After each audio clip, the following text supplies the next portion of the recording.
I'm done, edited that night, boom, done.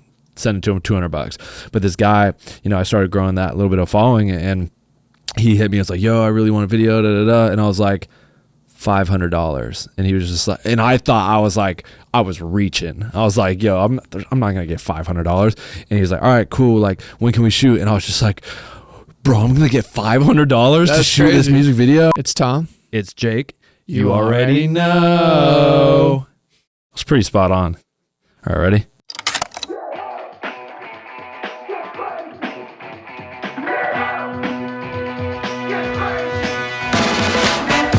All right, we're back for another quick take, episode 2. Yes, sir. This one all about taking big risks.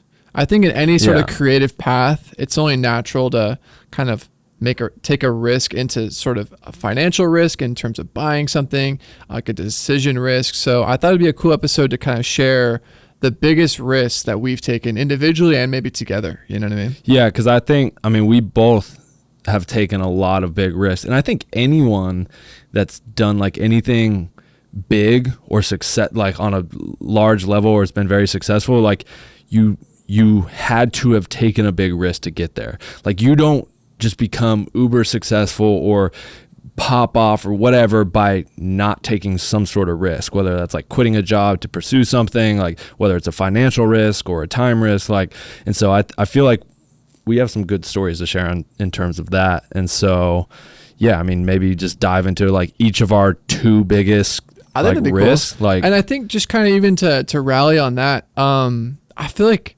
even just like filmmaking in general, because I was told my whole like high school career, like, oh, that's like a fun hobby, but like, what do you really want to do? I feel like even just by design, filmmaking is kind of a risky thing to do, because if you think about it, you know, having a 9-to-5, you're kind of guaranteed a paycheck every couple of weeks. But filmmaking, there's definitely like days, weeks where you maybe don't have any jobs. The phone's not really ringing. So like, it is a very like risky career thing. But like on top of that compounded risk, it's like certain decisions that we made independently that kind of were at the moment, and even looking back, we're like, oh my God, like that was crazy, you know, in terms of like this could or could not work out.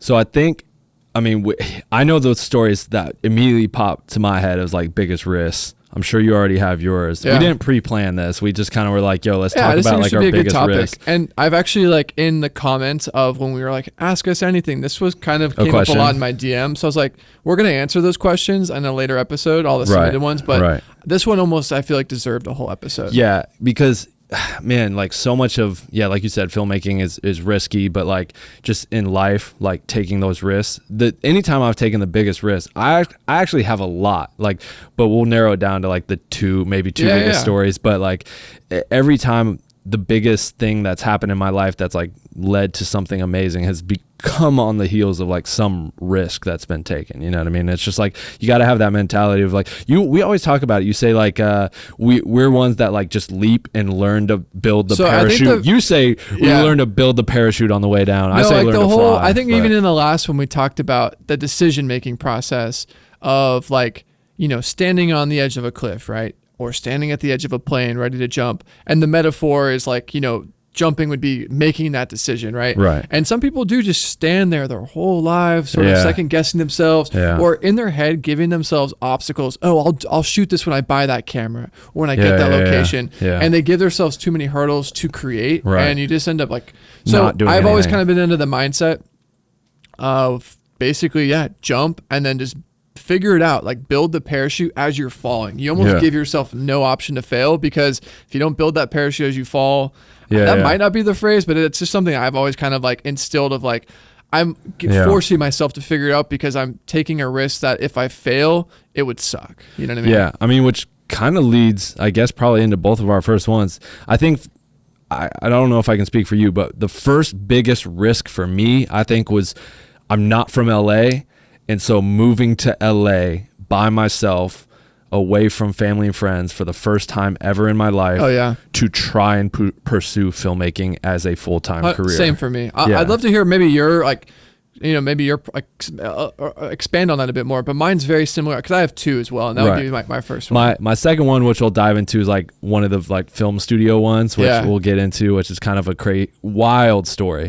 But yeah, the first one, obviously, like just which is the start of Jakob Owens, Buff Nerds, everything is like making that leap to LA. Because for me, I'm from Arizona. I'm not from LA. You know, I grew up going to school. Like my high school was, you know, 5 minutes away from my house. My grade school, 5 minutes away from my house. My college, 5 minutes away. Like I never lived away from home far. I was always around friends, family, whatever. Like, so like I grew up a homebody, just that loved being home. I didn't even like staying the night at kids' house. I would like want to go stay the night, and I'd go to my like friend's house, and like every time, you know, 11 o'clock, Mom, can you come get me? Like I just didn't like, I was a homebody. I loved being home. Oh yeah, dude. Even it was so for me, especially being that person, it'd be different if I like loved being out and about. I went college elsewhere. Like, I don't think it'd be that big of a deal. But for me, it was genuinely like, yo, this is the first time I'm ever going to be away from home, friends, fam. And I made the leap to live by myself. Not even like a lot of people like move in with friends or family in LA, or like friends like, yo, you have 2 roommates or whatever. And I literally lived by myself. I probably was also living above my means a little bit too. I like got this artsy, that's where I met you, which we talked about in the last episode. I rented this artsy LA like work live loft, and I was gonna live in the upper part, and then the downstairs I was gonna use for like photo shoots, video shoots, which never really panned out. We shot a couple videos in there. Me and you probably that was a shot really cool space actually. Yeah, we probably shot like 4 videos in there. Funny enough, that was right when Peerspace popped onto the scene. And I actually went to list my loft on there, but Peerspace was so new. It had just launched in like 2013, which is when I moved there. No one ever booked the space. Oh yeah. But now if you go there, I think you can find those spots today on that Dude, we site. should book your loft if it's up there. If someone has it on it, that would be wild. But yeah, so that was like, I remember moving in. My parents helped me move in. They left, and it was like the first night I'm by myself, all alone in LA, and I was just like, this sucks. Like, and I was just like, did I make... And it's also, you're pretty far. It's not like, oh, I'll drive home. I mean, I drove in yesterday and it was like 5.5 hours. You know what I mean? Yeah. So, and I just remember sitting on the couch upstairs in my loft, like where my bedroom was, and just going like, I hope this was the right decision. Did you have moments of like, maybe this is a big mistake? Oh, 100%. I think that moment when I was like finally all alone once my parents left, they it probably was helped kind you of like like move in and stuff. Yeah, it kind of sunk in like, wow, I'm really here by myself right now. I don't really know anyone. I knew Kyle, who was KID, who I was like shooting music videos for, but he lived in Ventura, like 2 hours away. Still even further. Yeah, and so it's like, I really didn't have any like friends. Because Zach hadn't moved out yet, right? Zach hadn't moved out. I tried to get him to move out for a couple of years, and finally he ended up moving out. But yeah, so I was alone, but no joke, within the first couple weeks of being there, I got on like this one Black Eyed Peas video. I edited with Danny Top Williams, Top Shelf. I edited like an Omarion and what was the other, Omarion and something, Pusha T video, and like I got on set with Rage, which led to a bunch of big opportunities. And I was on just like, I'm sure people listening are like, wait, how? Like, did you just like DM them? Were you already editing for them? No, well, because I already had a buzz going for myself with the YouTube channel and getting hit up to do videos, and I would get...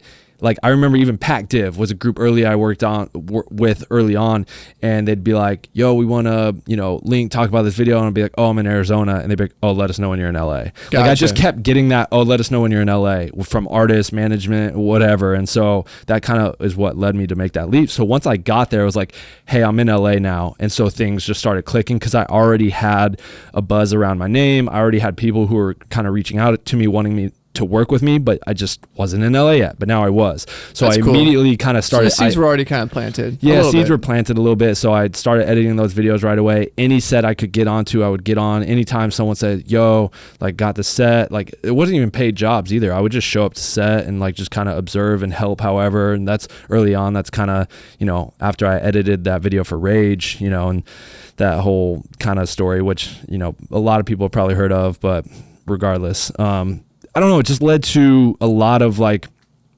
interesting connections right away, which then like we talked about in the last episode, maybe 2 months in is when I met you, and then we started shooting all these videos together, and things just really, and then not how soon after Jesse McCartney video was, like a year later? So that was actually, so I mean, if we're looking at a timeline, I met you in August of 2013. Yeah. And that video happened, February. I believe, in like March of 2014. No, it's February, because remember the Valentine's Day, the heart in the sky. Oh, yeah. So it'd be Valentine's Day. I also remember, what is sidebar, that and we'll dive into it later, but I remember specifically it was earlier that year because it was daylight savings and we lost the sun at like 4:30. Yeah. But yeah, that whole day is a crazy day. That might need a whole, that would actually be a podcast cool episode because itself. I learned so much that day. Yeah, that was easily our biggest video.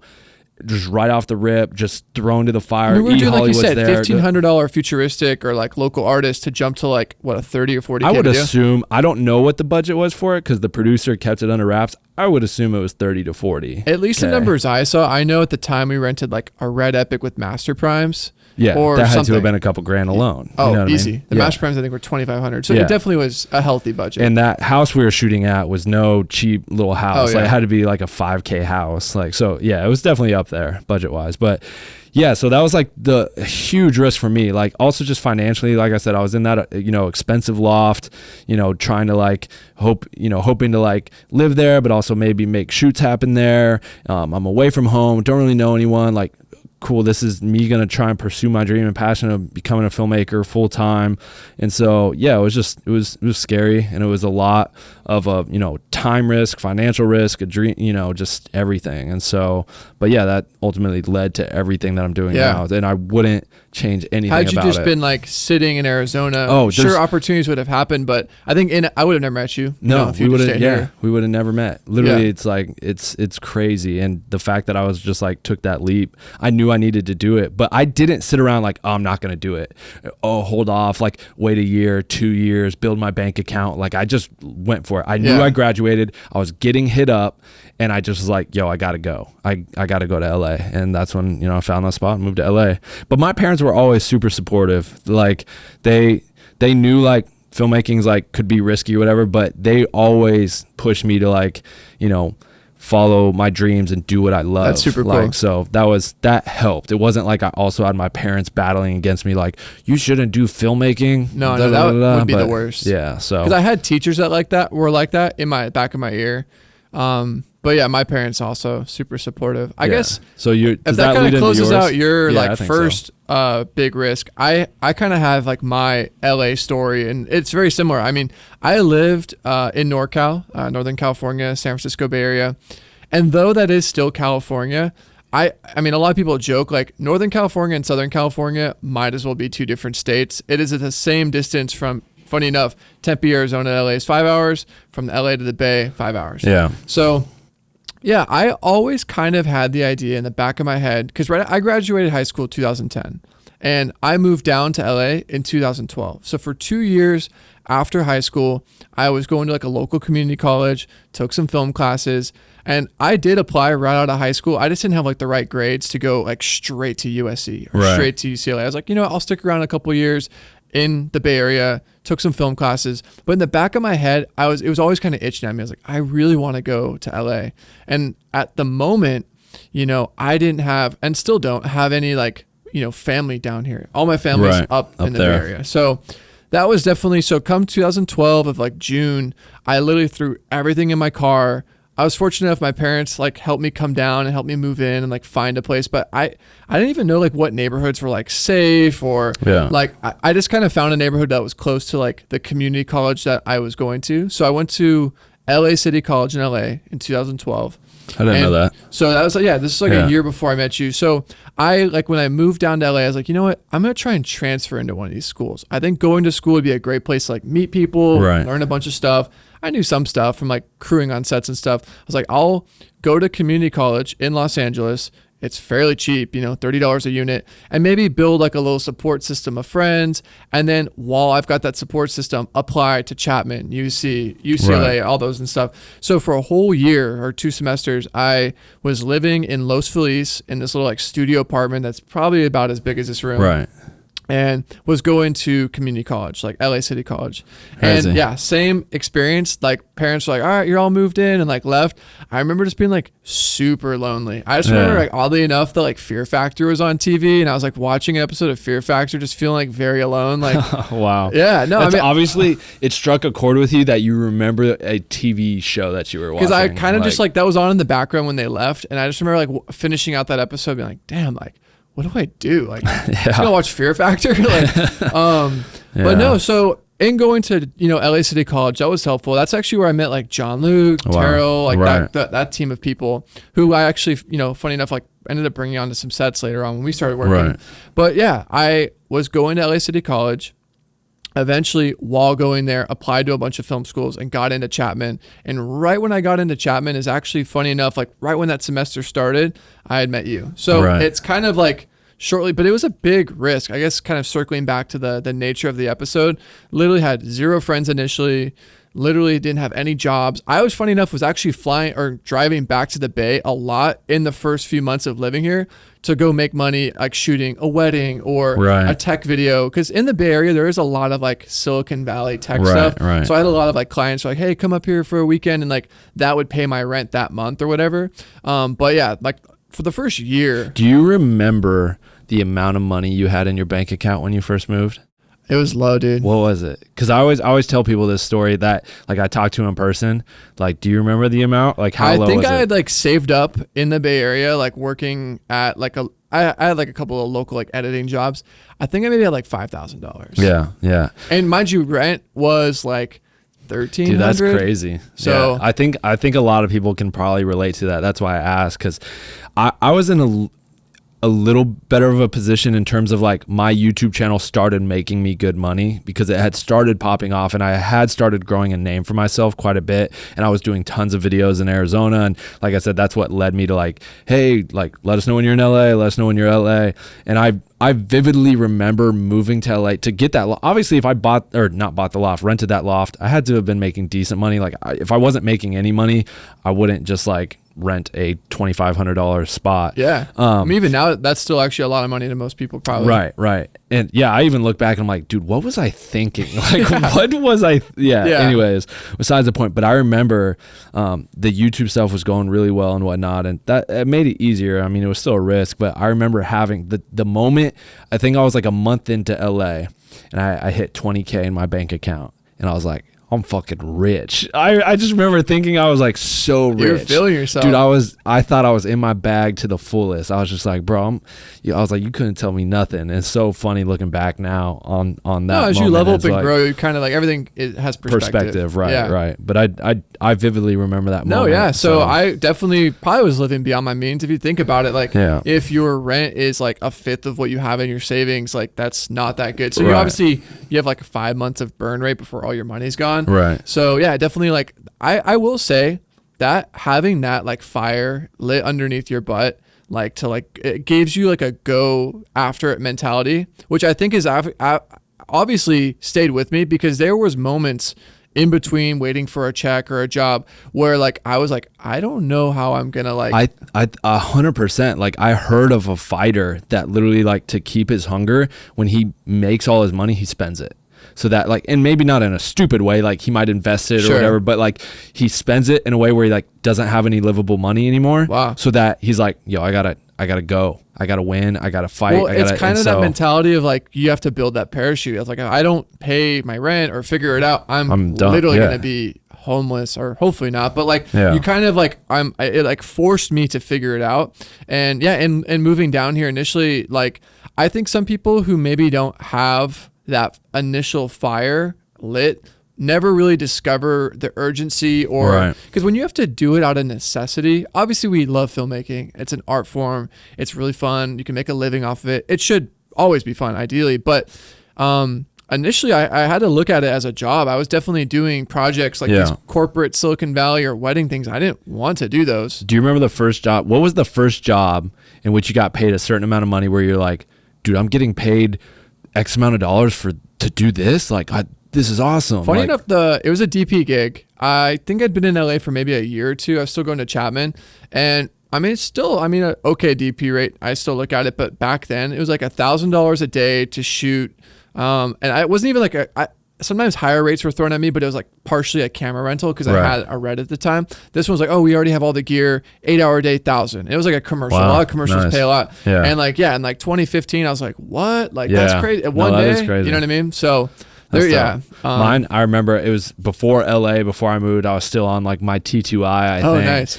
And this guy offered you know, I was doing videos for like free for like Kyle and Futuristic, but they're going on my YouTube channel. But then I was doing videos for like $200, you know what I mean, for local artists. But I would bang them out in a day. I'd go shoot them, have them done, edited that night, boom, done, send it to him, $200. But this guy, you know, I started growing that little bit of following, and he hit me. It's like, yo, I really want a video, da da da. And I was like, $500. And he was just like, and I thought I was reaching. I was like, yo, I'm not gonna get $500. And he's like, all right, cool, like when can we shoot? And I was just like, bro, I'm gonna get $500 to shoot this music video. And so yeah, I just vividly remember it. And I still, the video's on, I think, my old YouTube channel. I don't even think it's on the Buff Nerds one, but because I had a YouTube channel before Buff Nerds started. Let me ask you, do you still have that T2I or? No, so Derek, my brother, has it, but that would be kind of cool to like have as a little. He's busted it and dropped it so much that it's like it doesn't. I don't think it really works anymore, or it does work, but there's like it's kind of peeling and whatnot. But I think he still has it, so we might have to like bring. I that actually in here low-key had a T2I as well. This was like right around that. I mean, obviously this probably could be a whole episode itself, like our first cameras, but I remember having like an 18-35, like when you zoom in it like lost a stop of light. Oh yeah. It was like a 3.5, and then if you zoomed in it was like a 5.6, and the autofocus motor was so loud that a lot of my audio and like one of the first weddings I shot, you just heard the motor going crunch. Yeah. And I remember the bride and groom were like, yo, like where's the audio of our speeches? I just had to like layer in music because like the autofocus motor was just so loud. Wow. But anyways, T2I. That wasn't even the camera. That was just the lens, I guess. But so that was kind of, I guess we both kind of a very similar one. And I think a lot of people listening maybe live in a city and are thinking of moving to like New York or, you know, maybe just somewhere new, right? I get that question to this day in DMs, messages, people messaging me like, yo, do you think it's worth if I want to be a cinematographer, do I need to move to LA? Like all the time I get asked, you know, or things like that. The simple answer is yes for opportunities. I can't even tell you, I don't even really shoot anymore, but the opportunities of like, hey, what are you doing tomorrow? Someone dropped out. Are you around? If I lived out of state, I wouldn't even be in that conversation of people. I will say for anyone listening or watching that don't expect it all to come together in a year. It really took me a year. I mean, I didn't meet you for a year, but even prior to meeting you, to like actually feel like, okay, this could work. It really took me about a whole year. First few months, I didn't know anybody. All my gigs were upstate and stuff. So like, it really took me like 365 days to finally be like, okay, this could work. But up until that last day, I was like, oh my God, like, did I make the biggest mistake? Like, did not know, right? Right. But I don't think that should be a deterrent, because the other side of it is if I stayed in the Bay Area, I'd be wondering my whole life, like, oh man, I know people who are older. My teachers in high school are like, you know, I always wonder if what would my life have been if I went to LA? But like they ended up being a teacher in the Bay Area. Which honestly, anyway, so it's like I didn't want to spend, I at least wanted to give it a shot. So when I moved to LA, went to junior college, I was like, you know, this is my like year to figure it out. And if I fail after a year, at least I can come home. I got some connects. So I like kind of forced myself to figure it out. Right. You know what I mean? I think that kind of just leads into everything we've done too, even with the businesses. It's like, oh, let's try it. If it doesn't work, it doesn't work. Yeah. You know, at least we tried. But like the results of a lot of them have been like, yo, life changing. You know what I mean? Yeah. To the point. Yeah. Anyways. I think that kind of maybe would segue into your second. Yeah. Because I know like, I think we went into this episode of like, hey, let's have like 2 stories or risks. And I think your second one actually deals with sort of business related. And yeah, I mean, I don't know if you want to just take it away. So it's kind of a twofold. I'll make it brief, but basically the first, it's the studios, basically kind of launching the film studios and buying my first property house in LA, which led to the second one, which is the Eclectic West. But, you know, I was living in LA, 5 roommates, in a house, you know, and I got pretty serious with my girlfriend, now wife, Chanel, and she was always coming to visit, and we got to a point where it was like really serious, and it's like we kind of need a space of our own. But I was always in the mindset of like, yo, I'm not gonna rent anything if I can afford to own something. Like, in my opinion, you should always look towards ownership and having equity in something and putting your money into, you know, basically, a mortgage or property. I already had a couple properties back in Arizona, homes that, you know, I owned and rented out. 2 of them were Airbnbs, one I lived at. But so we had the idea, okay, let's buy a house, but now we have a place to stay in this house, but let's decorate it and really focus on actually making it like a film studio. So yes, we're going to stay here when we're in LA, and we will live here, and this will be our house, but primarily it is going to be a film studio. And then we're living, you know, hopefully we'll rent it out and make our mortgage and literally not have to pay a mortgage and have a place to lay our heads when we're in LA working. Yeah. And when we're back in Arizona, we have our house in Arizona. But the house that we found and bought, it was perfect from the bones and everything. But there's no furniture, and to decorate an entire mid-century modern 60s, 70s house is expensive as hell. I know firsthand because I literally just bought my first home. Yeah. And yeah, I mean, when you walk into an empty house, it is like, where do I begin? Especially, I had a couple pieces from my apartment I was in, like to go in and it's just a complete blank canvas. Yeah. And every decision you make might actually weigh into it. Will people rent this? Right. Because if it's a crap couch, like, Yeah. I mean, there's a lot of stuff. So not only the investment to buy the house, which was a pretty expensive house. I mean, it was over $700,000, and to make that big investment right away, like, because we could have bought a cheaper house that we could have just lived in, but we wanted to buy this house because it had the bones to make the film studio that we really wanted to make, Yeah. with the old school 60s, 70s style, and in a nice neighborhood like that. It just so going into that, already putting, you know, that money up front. I think it was like 165,000 or That's a big risk, 175,000 for sure. to buy the house. But then I don't even know how much, I don't remember how much it was from the furniture, paint, decor, like every little aspect to decorate every single room. You had some props in there that were like one of one. I mean, Yeah. wasn't that honeymoon bed alone? Oh, like, the gold honeymoon bed, which is still now in our new honeymoon inn warehouse, Yeah. was a $10,000 custom bed we had It's made crazy, to bro. build like the vintage gold imagine, room, the dude, honeymoon I'm sure room. that thought in your head was like, wait, what if no one shows up? So there was a moment where me and Chanel, I was just like, Chanel, what if no one books this? What if no one books this? And we just like spent all this money, all this time. Yeah. Wow. It's just like, at the very least, I looked at it as like, I still own this home. I have equity in the home. So that's good. Like, the property value is going to rise. But also, like, if it really comes down to it, like, we could still sell this furniture for probably a pretty penny and get our money back in some capacity. It's just, we would for sure lose some money, but more importantly, like, we would lose just a lot of time. Like, you know, kind of you kept that in the back of your mind Yeah. as a fail-safe. Yeah, as And a that probably fail-safe. helped you move forward with the decision, knowing you had an out potentially, right? Yeah, a little bit. But it was still very, very scary because you're still spending so much of your own money and time that is essentially locked up into this house and the stuff. And it's like, if it doesn't work, like, damn, now what? Okay. You know, and so that was like a huge risk for us, which it worked out right away. We started booking and we became very popular. And I'll say, I feel like it created a wave in the industry, which led to a lot of other people kind of trying to do the same thing. But shortly after, I want to say 4 months after doing that property, just jokingly, this is where I think, so that was like a big risk, but this is, I think, the biggest one. So I remember the text. I was on a feature and you're like, you sent me the Zillow listing. I'm like, what am I looking at? Yeah. And it was like a 40-acre plot of land. Yeah, in the middle of nowhere. Yeah. So we were driving, me and Chanel, we wanted to pick up some more props for the house, and we were driving to like Rose Bowl Flea or something. And on the drive to the flea market, Chanel was just like, you know, the house has been doing well. Like, jokingly, we should get another one. And I'm like, you're right. And I'm one that like I said, I take risks. I'm very impulsive. If I think of something, I chase that idea and I look at it. I'm not one that like sits back and maybe, yeah, wow.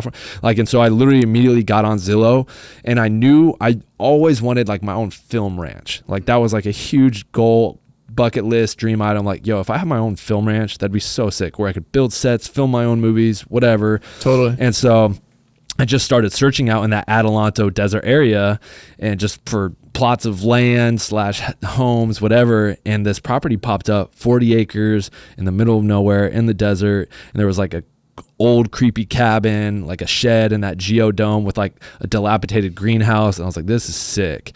And I was just like, Chanel, this is it. this is it. And she's like, this is all on the drive to like a flea market. And she's like, Jake, no, stop. And I called the realtor. I was like, hey, can I see this on Monday?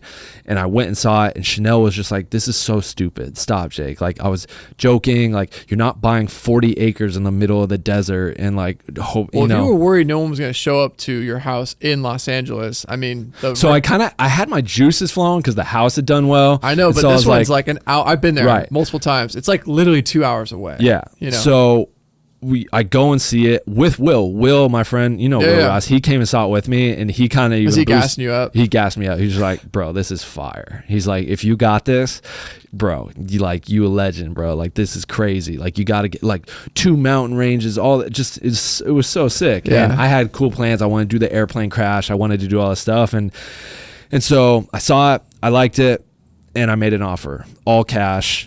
I was just like, I want to own this outright. I don't want to have a mortgage on it.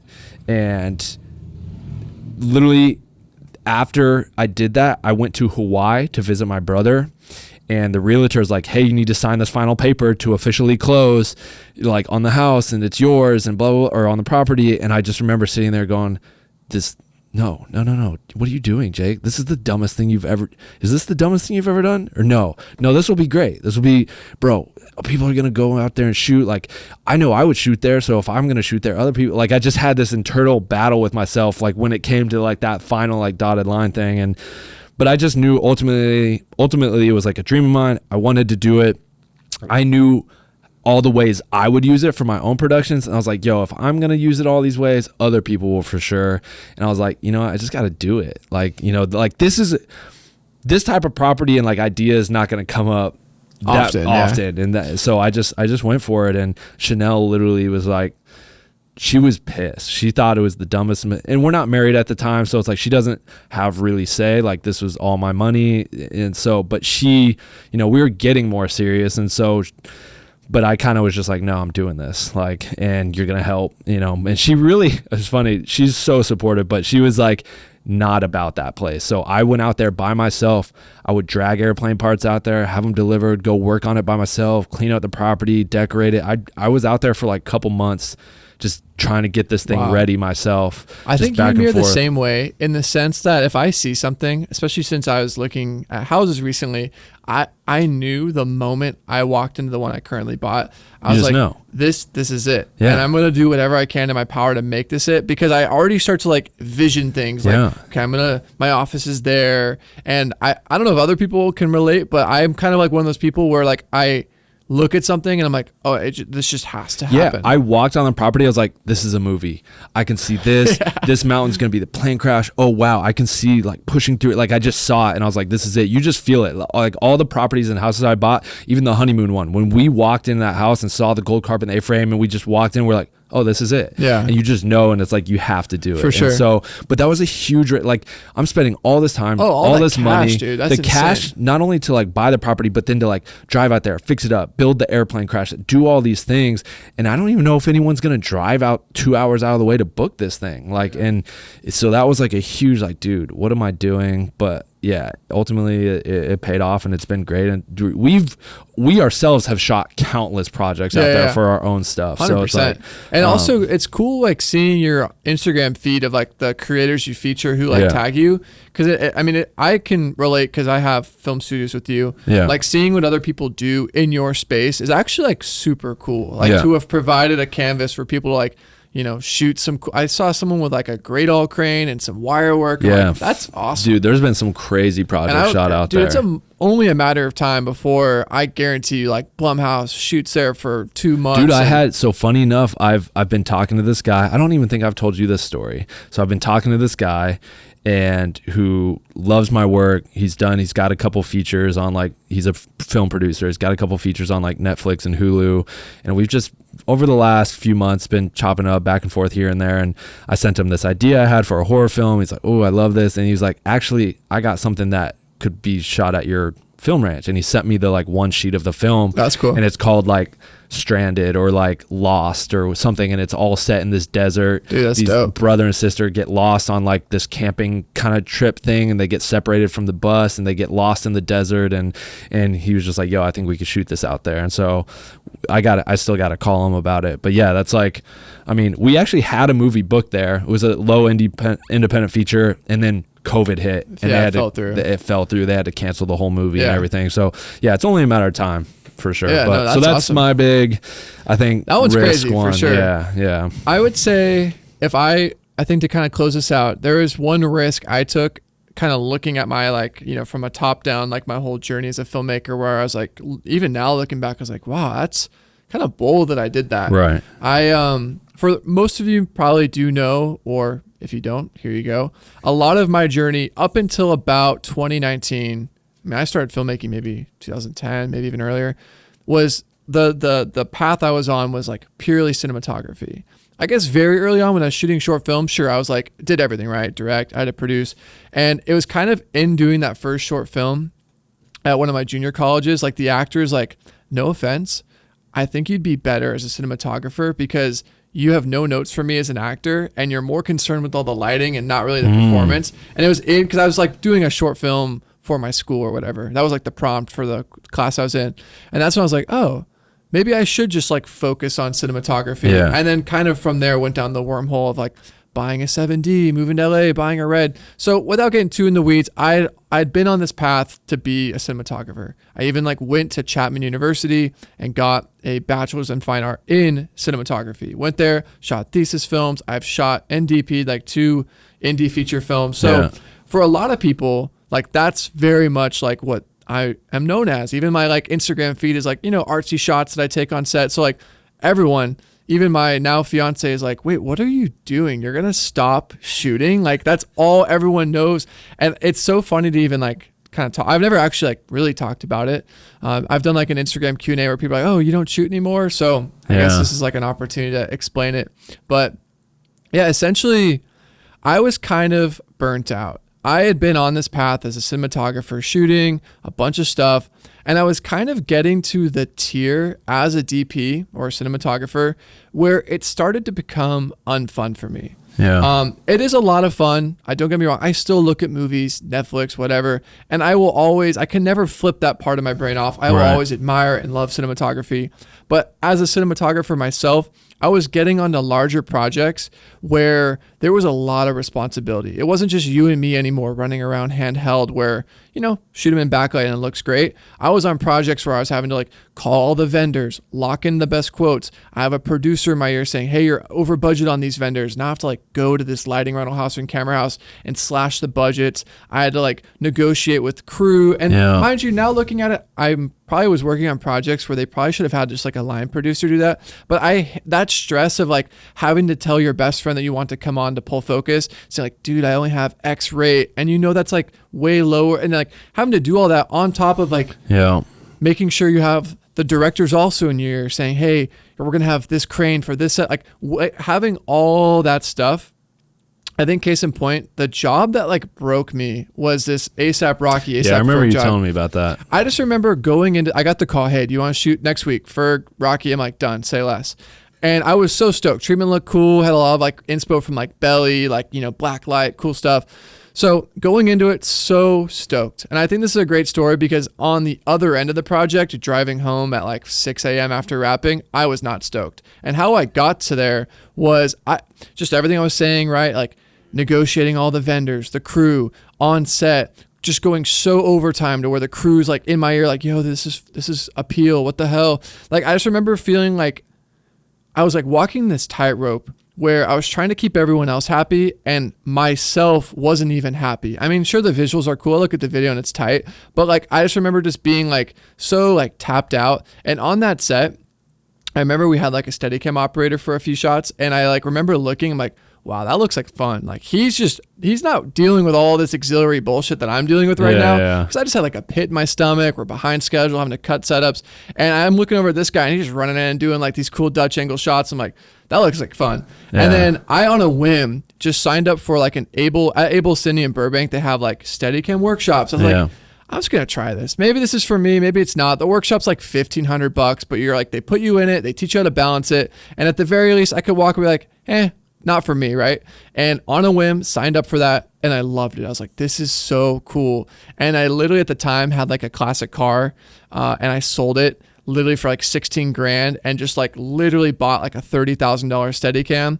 And yeah, I mean, that was a huge risk, not only like financially to buy like a rig that I just learned how to use at this workshop, but to like literally, I mean, in the process of doing all these workshops, I'm getting calls like, hey, are you around next Friday to shoot? And like to literally like, no, I don't actually shoot anymore. What do you mean you don't shoot anymore? So like to like flip that switch off. And yeah, just like that whole pivot was for sure like. That's a crazy pivot. Yeah. Cause I'd be like, I couldn't imagine me as a director. It'd be like you becoming, I mean, it's kind of on brand, like from Cine to Steady, but like it'd be like you becoming just an editor. Yeah. Like people were like, hey, like we want you to direct this futuristic Kyle video. And you're like, oh, I actually don't direct anymore. I do this other thing, but it's like people know you as that thing. So it's like, so no, I remember when you were telling me you were doing that and when you were going through that whole process, and I remember being like, oh, crazy. And I remember the moment when you like took like DP out of your Instagram pile and put camera up, and I was like, oh damn, it's for real. Like he's no longer, he took it out of his bio. Like it's crazy to even look back. And look, there's still times on like our company days where we shoot a bunch of content that I put the DP hat on. I do no lighting. I know obviously, you know, so I still like even with the Tropicolor thing, like obviously it's still fun to do it, and it'll always be fun to do on like passion project things. I guess what really burnt me out was this like higher tier of shooting where I found out kind of firsthand that a DP ends up kind of being more of a technical director. Yeah. They're by the monitor, they're in the walkie. Hey, brighten that up. Hey, move that light over. And I like being in the trenches. I want the thing on my shoulder. I want to be in the frame in the shot. And I found as I leveled up more, I was getting further away from the thing that I think I enjoyed the most, which was like operating and finding the frame. So yeah, obviously don't shoot anymore. For the last 2-3 years, have just been solely operating, and it's like the happiest I've ever been. So. But big risk initially for sure. Yeah, I remember also being stoked because like, oh, dope. Now we have a Steadicam out for every shoot. Like, let's go, Tom, and like just. Yeah, I think the first one actually was Cherie in the house. It was, and you killed that too because that was pretty hard. I had to like get the thing around like a little corner. You tell the story real quick. I'm gonna see if I can pull that up here. Yeah. So basically, give context. Yeah. So Jake does these, Halloween contests, and at that time we were like, you know what, we should make the rules for the contest. Like people around the world, it's so cool. Like in years prior, submit these shorts. And we're like, the rule for the short film contest has to be filmed in a single take. And at the time I'd had like the Steadicam for maybe like 3 or 4 months. And like you actually, funny enough to tie back into your story, had just bought this house. So like, yo, let's build a oneer that like moves and follows this actor or actress through the house as like bandits and robbers are coming in. And I remember in walking through it, like I think we filmed it initially on like an iPad or something. I was like, holy crap, like how are we going to pull this off? So that was pretty cool. I don't know if you were able to. Yeah, I got it. I got it right here. Let's. I just need to get rid of this preview. But yeah, for context, the house is like extremely narrow. Also, I mean, as Jake mentioned, it's like a vintage house. So I'm like trying not to like bump into his walls and like because the Steadicam, as you've probably seen, is a little on the bigger side. So, oh, nice. Oh, cat and mouse. Cat and mouse. So here was setting it up, and then I'm gonna go scroll into here. So we globally lit it too with like a bunch of Asteras and whatnot. Yeah, that was cool. That's like when Asteras were like really kind of coming on the scene. So this is also we were talking about biggest risk. This is the honeymoon house. Yeah. And then we set it. This is the first time we met. I met Tim too. Full focus. This is us kind of walking through. There you are with your rig. But yeah, this is the first time that we're like, all right, cool, let's run it. I was a little stressed out. I was like, dang, I don't want to like. I mean, this is gonna be the model film for your contest. Yeah. And if like I just like totally botched it, I was for sure. But like this corner, where's it at? Where we're? Oh yeah, the jungle corner. No, where you have to. So yeah, this is us kind of walking through, the kitchen mapping shot it was out. A little rough. Well, because we were trying to figure out like all the different angles, like how can we play with it and make it so also like you can, like because there's only certain moves you can do where you can't. Oh, you can't go through there and then go to the right. Like that's just too tight. You won't fit. But like this hallway shot, I think down. I don't know if it shows us rehearsing it. Like by the bedroom. Yeah, like where you had to turn that corner and then like. Well, I remember distinctly there was like a couple millimeter clearance between the batteries and the wall, and like if you didn't nail that, it would just gouge the hell out of your wall. Yeah, so there's not too much like behind the scenes footage here on the like actual shooting. Maybe More in the so edit, just like you can show the some. planning and walking through and everything. There's, you know, me at monitor there. So for those also that are listening to this on, you know, the podcast on YouTube right now, we're, you know, we got video rolling on our monitor desk setup. But here it shows the film at the end. But yeah, it's a good 5-minute one take film. Yeah. No cuts, no edits. It's kind of like this loop, you know, classic. Yeah, no, like I remember when we were talking loop. about this too. But yeah, first time that you opt steady was this movie. So if you want to go check it out, it's Cat and Mouse.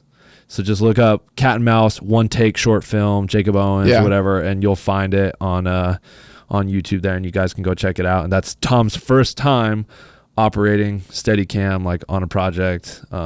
And yeah, he killed it. Like and the thing is really too, good. I remember we rented lenses and it was a 65 mil anamorphic, and like, I mean, not to get too in the weeds on Steadicam, but like a telephoto lens, stabilizing any lens, obviously that's the whole goal, right? But when you're on a 65, I mean, if you handheld a 65, it's going to swim around a lot on you. So like to stabilize a telephoto lens, I mean, it'll completely. But I'm so glad. Sorry to cut you off. I'm so glad that like you kind of went the Steadicam route, because like I feel like that made the way we work like even so much more like cool and dynamic, because like your cinematographer brain's still working. Like a lot of Steadicam operators, they might not be they're just there to move the camera. Like what do you want? Like you have so much good input of like, oh bro, if we shadow did this side, and then push to this side, and just even knowing your brain like, oh no, this is gonna look way better over here, or just like pitching an idea to me, I'm like, yes, let's run that. And just you have a good brain for knowing where the camera needs to end up being from, you know, the 100%. amount of headspace to the left, you know, left third, whatever, and just movement. That was the always flow my and, issue actually when we would hire Steadicam operators. I No remember slight to that. them, but I'd be at the monitor like wanting to like, no, freaking go that way, Right. you know, and it's like now So- I can remove that barrier. So having like a cinematographer kind of running the Steadicam, like I think it works well for everything we do. And we I do love this sequence. Yeah, this sequence is dope. We do a lot of one takes, and so to have like you and like I'm directing, you give insight, I tell you, you know what I want, we work well, and then it's just, I think it's been like great for a lot of our projects, just you having that cinema brain. No, 100%, because like you can't just like switch that part of your brain off. I always am looking at light, so just because I did it for freaking 8-9 years, so like now picking up the rig, I'm always still factoring those things in as well. But yeah, I mean, I think that kind of I would imagine, unless you had any other things to mention, closes out the kind of the big risks that we've taken. I mean, without extending too further, I do think naturally starting companies inherently has risks, and we've mentioned we want to kind of do dedicated episodes. We'll probably make a dedicated episode to, I think Prism Lens Effects needs its full episode. Like that is easily our next, I want to say, together biggest risk, like that I've taken, you've taken, you more so first off, but like that I feel like needs its full own episode. So if you guys want to see us talk about like the inception of Prism Lens Effects, how it came, how we started, our trials, our tribulations, did we almost fail, not even get off the ground, because that was a funny very thing to real. even throw in the mix is while you're buying this house and I'm learning Steadicam, we had just launched Prism. So not only are we like building and running and fulfilling orders, but we're also doing these things that we just talked about. So I remember 2019 is berserk, dude. That was a wild year. Dude, that, not even think about that, bro. You're because think about totally we started it like in November, but we started fulfilling in like February, and you bought the house in like what, April or May? Yeah. I actually remember fulfilling orders, and you're like, you came up with the name Honeymoon Hideout while we were like packing the tape up and stuff. Anyways, dude, wild. But yeah, I think I don't know if it'll be the next episode, but for sure, I think a Prism story will be cool. So if you're watching the YouTube video right now, if you guys want to see us talk about that, let us know in the comments below. Leave a comment saying that you want the full Prism origin story, and you know, we'll dive into it. Kind of given that this is a newer podcast and newer YouTube channel, I do feel corny saying it, but it actually does help us a lot. Yeah. If you just go, no matter where you're listening to, I think Apple Podcasts is probably the biggest platform. Just go down and like leave a 5-star rating if you are enjoying it, or any star rating and a comment. And then on YouTube, obviously the like, subscribe, and bell notification. It's just those little things help the algorithm, thus helping us. And to bring you guys more stuff too. That'll allow us to grow this to get like bigger guests and more people. So I mean, obviously I have to give the obligatory just show us some love if you are enjoying it. And we do read the comments. So if you guys are like, it would be awesome if you talked about X, Y, and Z, we'll do that. We'll 100% do that. So love it. But yeah, that's been today's quick take. Yeah, quick take. So with Tom and Jake, you already know. All right, guys. See you on the next one. Peace.